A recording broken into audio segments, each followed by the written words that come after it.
All right, welcome back to the Star Trek Rewatch. I'm really late getting this one out. Sorry about that, but we're getting it done here. This one is the 25th episode in broadcast order. It is titled The Devil in the Dark. I'll read from the Star Trek Encyclopedia right quick. Really short entry. Original series episode number 26. That's the production order. Written by Gene L. Kuhn, directed by Joseph Pevney, stardate 3196.1, first aired in 1967. A terrifying subterranean creature is found to simply be a mother protecting her eggs. That's it. That's the entry.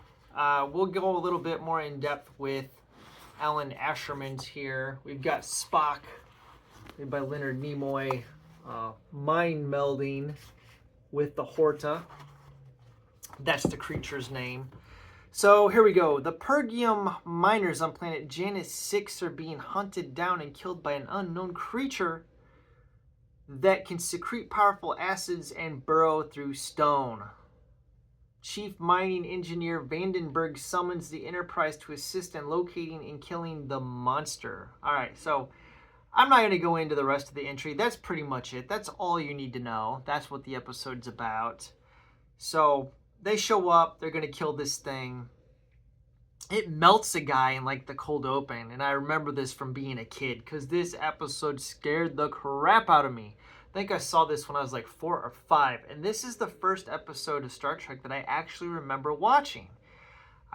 We were at my grandma's house.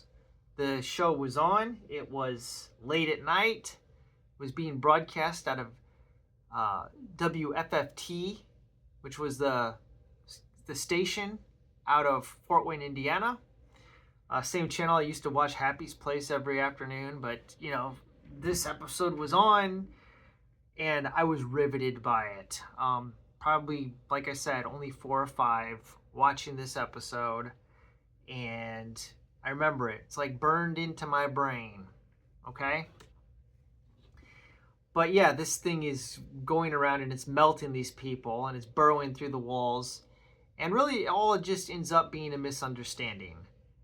The creature is wounded, and then Spock mind melds with it once Kirk kind of realizes that this thing is intelligent. And then they find out that the story behind the creature, it lets them know, like, hey, let Spock know, through the mind meld that it's just protecting its eggs. Then McCoy comes down and heals the creature by using, I think it's like cement or some sort of, something used for concrete repair or something. He says, I'm a doctor, not a bricklayer, right? Yeah, so that's about it. Little interesting backstory on how this episode came about. There's a note here in Alan Asherman's compendium.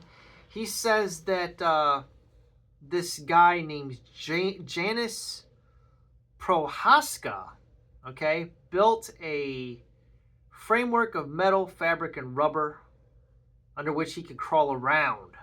And he added projections of rubber to hide his limbs and his head. He produced a man-sized amoeba creature. Now, this was for The Outer Limits. It was the last episode that was produced for the Outer Limits television series. The episode was titled The Probe. Anyways, Janus Prohaska brought this creature that was from the Outer Limits episode to Desilu Studios, where Star Trek was being produced and shot, and he went into Gene L. Kuhn, who's like a writer-producer's office, crawling around inside of this thing, and that's where the idea of it came from. The Gene L. Kuhn saw the suit and decided that he was going to devise his own script and wrote one. It says here that the script progressed from first draft to final in 3 days. So this one was written really fast. And I think it turned out quite well. It's a really great episode. When I think of like my favorite episodes of Star Trek, this is probably right up there in like my top 5. We finally got another crewman death. One of our crew got killed by the creature, melted.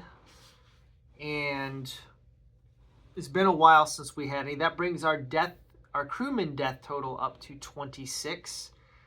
The real standout of this episode is Leonard Nimoy's mind meld with the creature, with the whole pain, great pain. Really great stuff. I really don't have a whole lot else to say about it. Again, I apologize for getting this out late, but let me know where this one ranks for you. I think this is probably one of the best episodes of the first season. Probably in my top 5, like I said. It's right up there. Anyways, I think that's it. I'm going to wrap this one up. I don't have anything else to say about it. So thank you for watching. We're winding down. We only have like 4 episodes left in season 1. So have a wonderful day.